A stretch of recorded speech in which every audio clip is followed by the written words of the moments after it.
First of all, let me join the gratitude towards Mr. Soros on his important statement, and I would like to thank you also, Minister Kurz, on excellent moderation.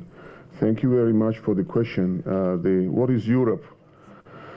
Well, I need to quote Ambassador Ischinger, who said that heart of crisis in Europe is based on absence of common understanding of purpose and also lack of understanding of common destiny.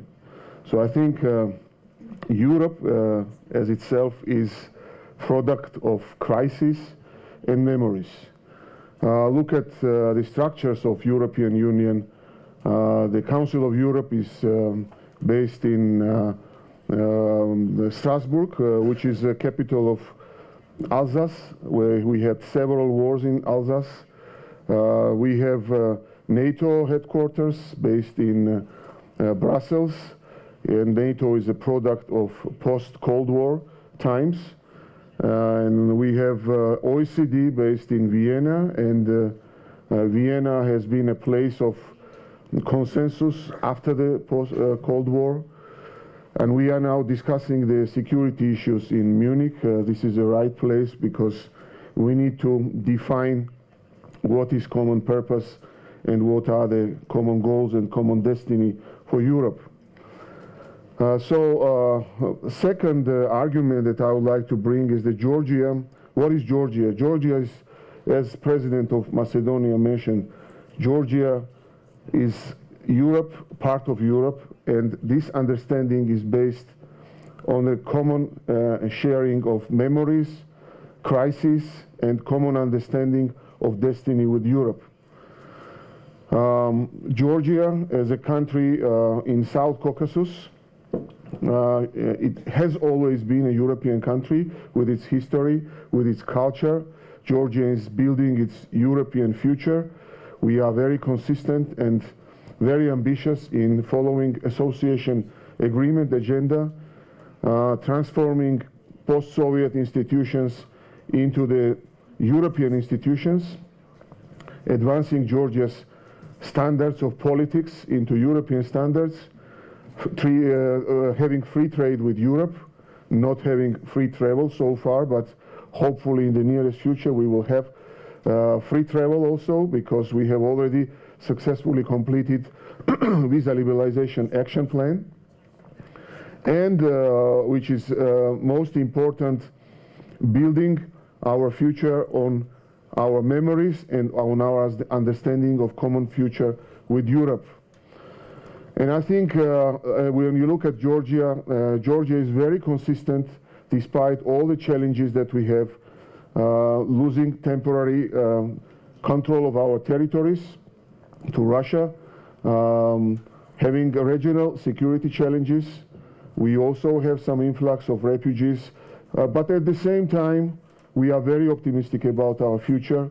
We are very optimistic about transforming Georgia, about prospects and real prospects of transforming Georgia's systems, institutions into European standards, and also having more connectivity with Europe when building the infrastructure and modernizing our infrastructure to connect Europe with Asia, with regional countries, including positive prospects of Iran opening for Europe and for the entire world.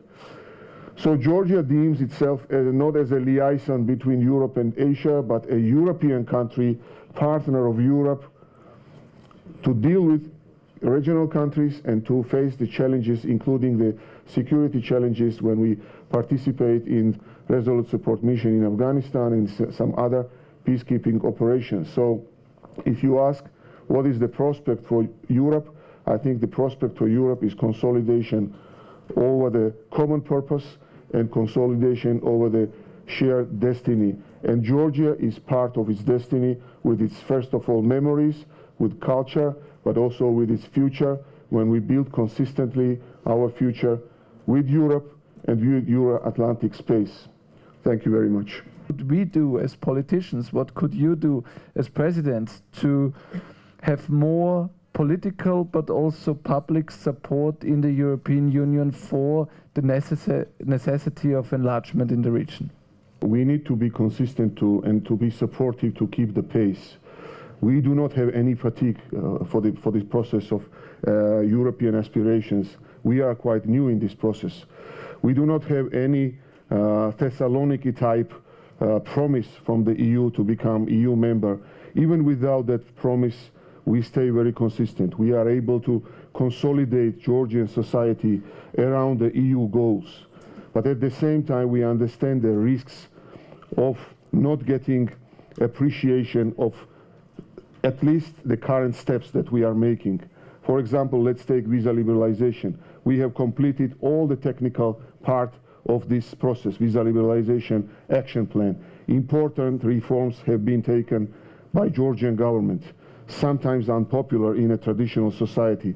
But we need the appreciation of these steps in order to keep the society consolidated around EU values. Otherwise, we know exactly how much will anti-EU forces gain, especially during the elections of this year. So this is what we need, and this is what we ask for. But Mr. Prime Minister, with all this lack of appreciation and also with all the crisis in the European Union, we sometimes ask ourselves, why are we still attractive to you? Well, again, I already said that we have common understanding of the values, European values. We are building democratic society.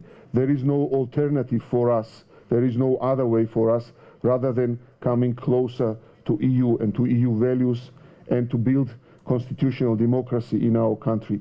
This is why it is very important for us to keep the pace, to be consistent, but for being and staying consistent, we need appreciation. And I'm not saying that we are unhappy about appreciation. I am just conveying this message to you, how important is it to complete the visa liberalization process, because free trade cannot be instrumental without allowing Georgian people, without allowing small businessmen to travel freely to Europe. I think this is complementary to what already we have. We have Thessaloniki type similar promise from Bucharest summit in NATO that Georgia will become a NATO member, but we do not know timing, we don't know when it happens, but despite all that, we stay committed to international peacekeeping missions, and we try to continue our contributions in providing security, not only consuming security. So this is where we are, and we will be very consistent, but also we would like to ask you to appreciate every step that we will make in order to keep our society consolidated around EU values. Thank you.